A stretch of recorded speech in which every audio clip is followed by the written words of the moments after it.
En RDC, le mot dialogue revient comme un réflexe politique.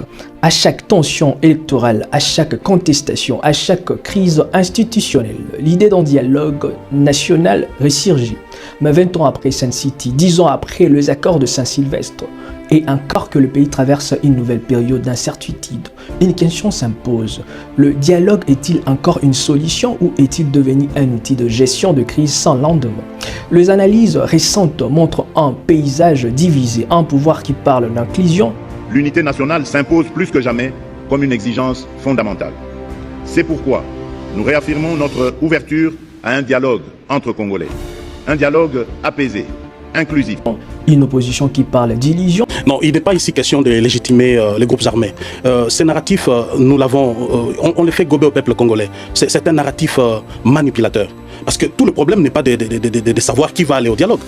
Mais la vraie question, c'est de savoir pourquoi nous allons au dialogue et quels résultats nous attendons de ce dialogue. Si la réponse est que c'est pour trouver la paix et la sécurité dans la partie Est, arrêter les tueries de nos compatriotes, faire en sorte que ceux qui sont dans des camps, des déplacés, reviennent dans leur milieu d'origine, ceux qui sont dans des pays étrangers comme réfugiés, retournent au pays, nous disons clairement qu'il faut impliquer toutes les parties prenantes, impliquer ceux qui sont concernés directement dans cette insécurité à l'Est. C'est-à-dire y compris l'AFC M23. Mais justement, moi je pense qu'il faut à un certain moment évoluer avec les débats.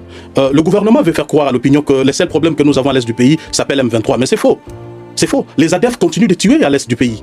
Vous avez les codes nous avons plusieurs groupes armés, plus de 250 groupes armés qui opèrent à l'Est du pays, qui tuent des Congolais. On ne peut pas résumer la question de la sécurité de l'Est du pays à l'AFC M23 et dire aux gens qu'on ne peut pas négocier avec l'AFC M23 parce qu'ils tuent. Est-ce qu'il n'y a que l'AFC M23 qui tue? Nous disons non. Le problème est plus grand que l'AFC M23 et nous voulons cette fois-ci... Et une population qui doute de tout.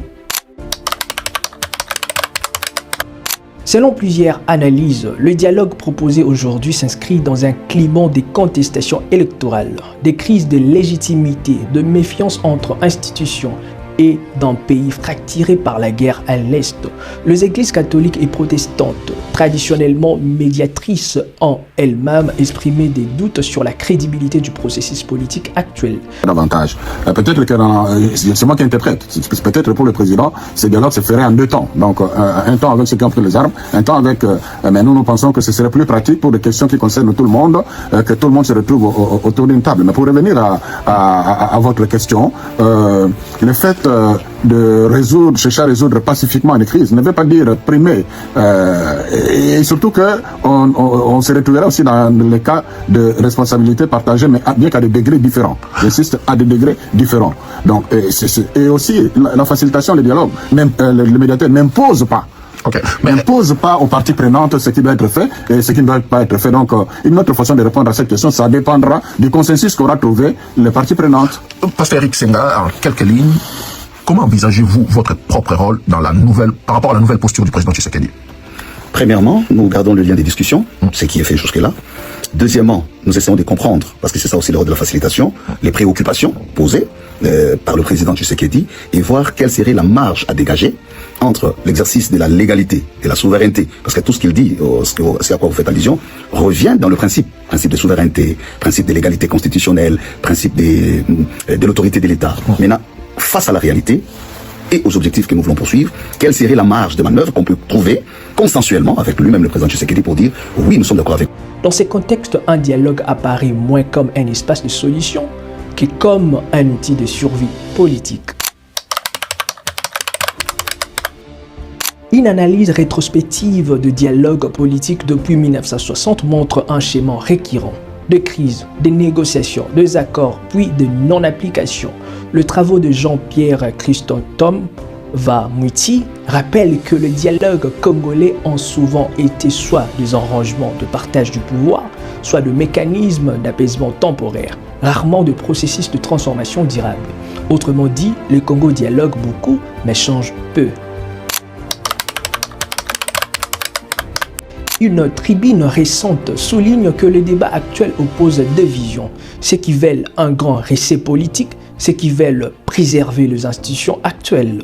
Mais une 3e voie existe, celle d'un dialogue qui ne soit ni une rupture totale, ni une simple formalité, mais un espace de rééquilibrage institutionnel.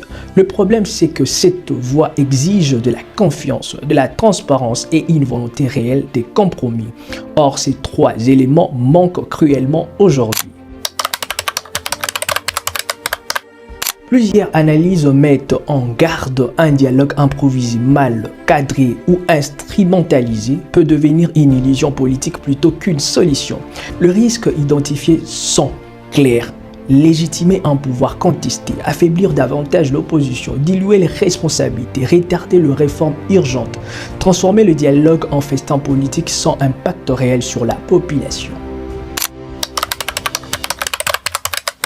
Malgré les critiques, un dialogue peut encore être utile à certaines conditions. 1. Qu'il soit inclusif, pas un tête-à-tête entre élites, mais un espace où opposition, société civile, église, mouvements citoyens, communautés locales ont une voix réelle. 2. Qu'il soit transparent. Le dialogue secret ou opaque n'ont jamais produit de stabilité durable. 3. Qu'il soit orienté vers de résultats concrets, pas de postes, mais de solutions.